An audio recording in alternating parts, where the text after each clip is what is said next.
आइए जानते हैं धनुर्धर कर्ण के जन्म के रहस्य के बारे में। आगे की कथा जानने से पहले मैं आपसे निवेदन करता हूं, कृपया मेरे चैनल को सब्सक्राइब करें ताकि मैं आपके लिए और कहानियां लेके आऊं। अगर आपको मेरे वीडियोस अच्छे लग रहे हैं, वीडियो को लाइक और कमेंट जरूर करें ताकि मैं अपनी छोटी मोटी गलतियां सुधारूं। बचपन में कुंती ने एक बार दुर्वासा अराशी का बहुत अच्छे तरीके से अतिथि सत्कार किया था। इससे प्रसन्न होकर दुर्वासा ने कुंती को एक मंत्र दिया जिसके द्वारा वो किसी भी देवता को बुला सकती थी।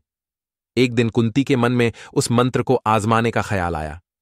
वह बाहर निकली तो देखा कि सूर्य अपनी पूरी भव्यता में चमक रहे थे। उनकी भव्यता देखकर वह बोल पड़ी, मैं चाहती हूं कि सूर्यदेव आ जाएं।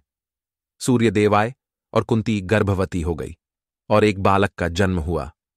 वो सिर्फ 14 साल की अविवाहित स्त्री थी।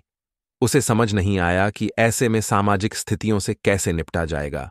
उसने बच्चे को एक लकड़ी के डिब्बे में रख दिया और बिना उस बच्चे के भविष्य के बारे में सोचे उसे नदी में बहा दिया। उसे ऐसा करने में थोड़ी हिचकिचाहट हुई, पर वो कोई भी कार्य पक्के उद्देश्य से करती थी। एक बार वो अगर मन में ठान लेती तो वो कुछ भी कर सकती थी। उसका हृदय करुणा शून्य था। धृतराष्ट्र के महल में काम करने वाला सारथी अधिरथ उस समय नदी के किनारे पर ही मौजूद था। उसकी नजर इस सुंदर डिब्बे पर पड़ी तो उसने उसको खोलकर देखा। एक नन्हे से बच्चे को देखकर वो आनंदित हो उठा, क्योंकि उसकी कोई संतान नहीं थी। उसे लगा कि ये बच्चा भगवान की ओर से एक भेंट है। वो इस डिब्बे और बच्चे को अपनी पत्नी राधा के पास ले गया। दोनों आनंद विभोर हो गए।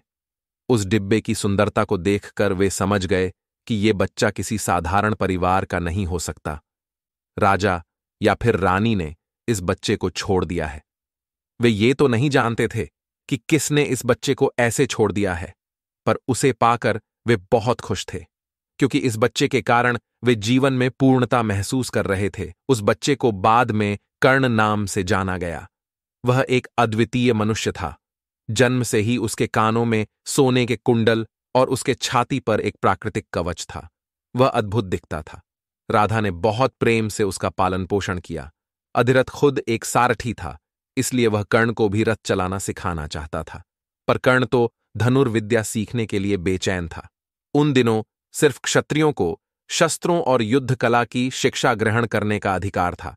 यह राजा की ताकत को सुरक्षित रखने का एक सरल तरीका था, क्योंकि अगर हर कोई शस्त्रों का इस्तेमाल करना सीख जाता तो फिर सभी शस्त्रों का इस्तेमाल करने लगते। कर्ण क्षत्रिय नहीं था, इसलिए उसे किसी भी शिक्षक ने स्वीकार नहीं किया। इस प्रकार महान योद्धा कर्ण का जन्म हुआ था। धन्यवाद।